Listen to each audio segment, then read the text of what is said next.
Yesterday I was in the Barnes & Noble and I picked up this book on happiness, Happiness 101, and I read it in one sitting. Well, I skimmed a lot of it, but I thought I would make a video summarizing my personal takeaways from the book. So one quote in the book: if we had to predict a person's happiness from only one piece of data, we would use the strength of their social relationships. And then another: the happiest 10% had one thing in common: rich and satisfying social relationships. In fact, these psychologists note strong relationships may be a necessary condition for high levels of happiness. I don't know why this was written on like page 230, but this completely aligns with my personal experience as well. My happiest times have always been when I've had strong social relationships, friends that I enjoyed being around, that I was seeing regularly, maybe a girlfriend. Those have always been my happiest times. I think online can replace it to a certain extent. Say if you have long distance friends that you're in a group chat with, I think that can make a huge difference, but obviously in person is the best. Don't neglect your relationships. I mentioned that in my regrets video. Not only is it good for happiness though, social relationships, but also for cognitive function as well. The University of Michigan study gave people cognitive tests, but before the tests they were instructed to do one of three things.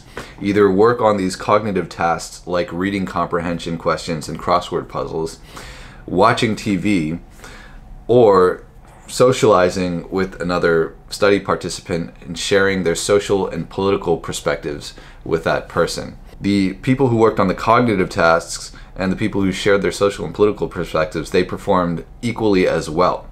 The people who watch TV performed the worst. So not only is socializing good for your happiness, it's also good for your brain too. And you don't have to just be socializing with friends. Random acts of kindness or giving, whether that be volunteering or charity, is also really good for one's own happiness, which is maybe a little bit ironic because you're doing it to help other people, but it actually helps yourself just as much. Journaling is another thing that's good for happiness. It's actually a habit I personally adopted this year. I try to journal every day.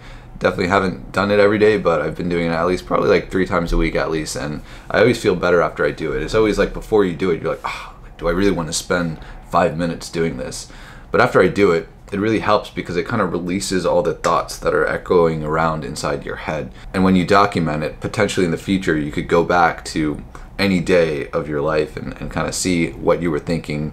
And it kind of puts things in perspective, because when I go back to what I was thinking a year ago, I'm like, really? That's what my mind was consumed with? So that's definitely a habit I want to persist, and this book talked about how useful that was. There's also gratitude journaling, where you write the things that you're grateful for, maybe the top 5 things that you're grateful for in the moment. When I first heard it, actually, I was watching a Justin Kahn video. He's one of the co-founders of Twitch and has a YouTube channel that I definitely recommend.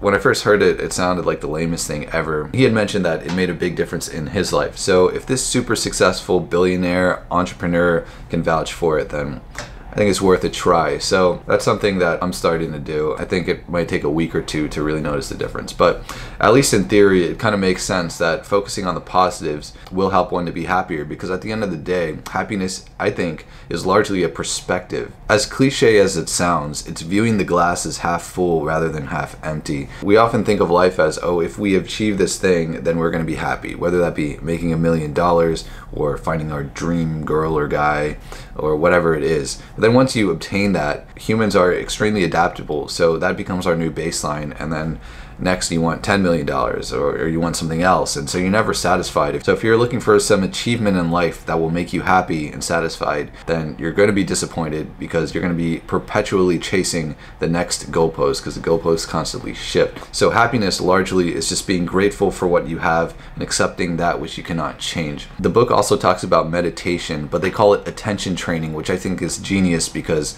meditation to me, I don't know, it's something that I've tried to get into, but I've never really been able to get into. I'm kind of like, what's the point of me sitting down for 5 minutes thinking about nothing? It's hard for me to get myself to do it, but when you call it attention training, that makes it more appealing to me, even though it's the same damn thing. Just changing the words completely changes how I view it. That's not something I personally adopt, so I'm not gonna pretend like, oh yeah, meditation has changed my life, but it's definitely something that I should explore more, and the book talks about that. Yeah, happiness, I don't think it's like a super simple topic. I think it's composed of a lot of different things. Having good social relationships, for me at least, like having some purpose or something that I'm working towards and really passionate about. Physical activities like going to the gym, getting laid, all that stuff. And then accepting that which you can't change. That was a big one for me. I mean, one of the things that I used to spend so much time and energy focused on in the past was politics. That used to get me so angry. A lot of the videos I were making before were about politics, like universal basic income and all that.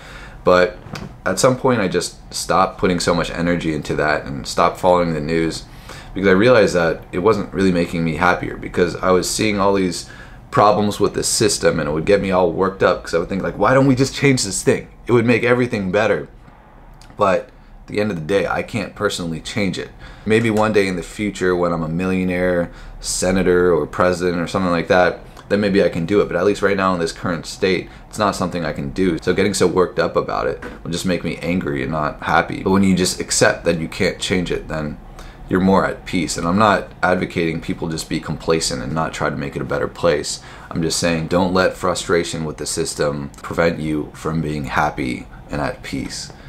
So yeah, that's my personal takeaway from the book, although I kind of interjected some of my own thoughts in that. I don't have it all figured out. I'm still trying to figure it out, but I thought this was kind of interesting. If you go to a Barnes & Noble, just check it out, read it. You don't have to buy it or anything.